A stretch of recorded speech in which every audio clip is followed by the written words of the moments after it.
Good day, learners. By the end of this lesson, you will understand how different forms of ownership can either protect or expose an entrepreneur's personal belongings when a business experiences financial problems. Learners, in the Do Now activity, you answer questions about entrepreneurs and financial responsibility. An entrepreneur is often called a risk taker because he or she invests time, money, and efforts into a business idea that might succeed or fail. Another important quality of an entrepreneur is perseverance, especially when the business is struggling. Today, we are going to analyze why forms of ownership matter legally and financially. I want you to pay close attention to one important question throughout the lesson. What happens to the owner's personal belongings when a business fails? That question helps us understand liability. When a person starts a business, the law must decide whether the person and the business are legally the same person or legally separate persons. This creates two major categories of ownership: unincorporated businesses and incorporated businesses.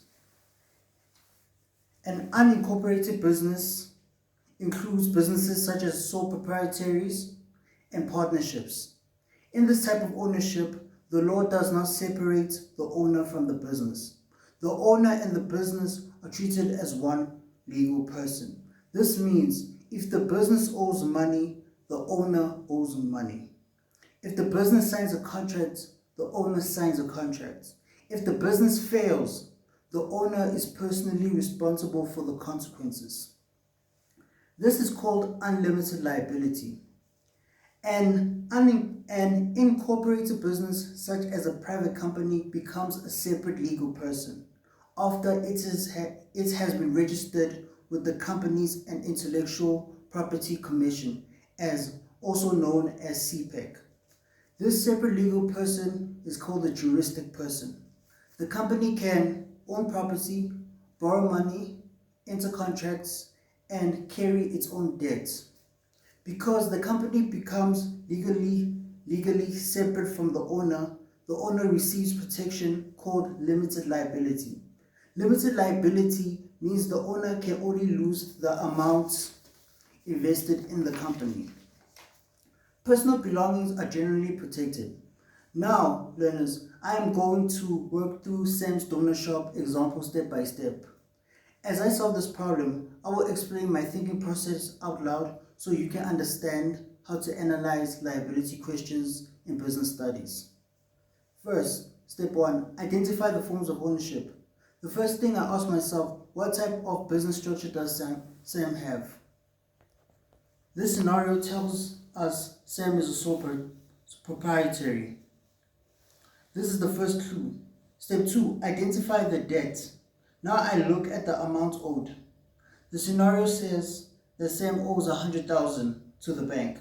Since Sam and the business are legally the same person, I now understand that Sam personally owes 100,000.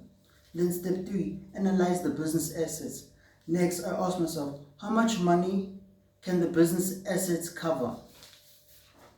The scenario says Sam's delivery van and ovens are worth 60,000. So I calculate 100,000 minus 60,000 equals 40,000. Then step 4, determine the consequences. Now I ask myself, what happens to the 40,000? Because Sam has an unlimited liability. The bank can legally repossess Sam's belongings to recover the remaining debts. Learners, this is where many students become confused. Some students think if I own the business, surely all debts automatically becomes personal debts, but that is not true. The answer depends on the forms of ownership. In conclusion, let us summarize today's lesson. Today we learned the difference between incorporated and unincorporated businesses, the meaning of unlimited liability, and the meaning of limited liability. Thank you.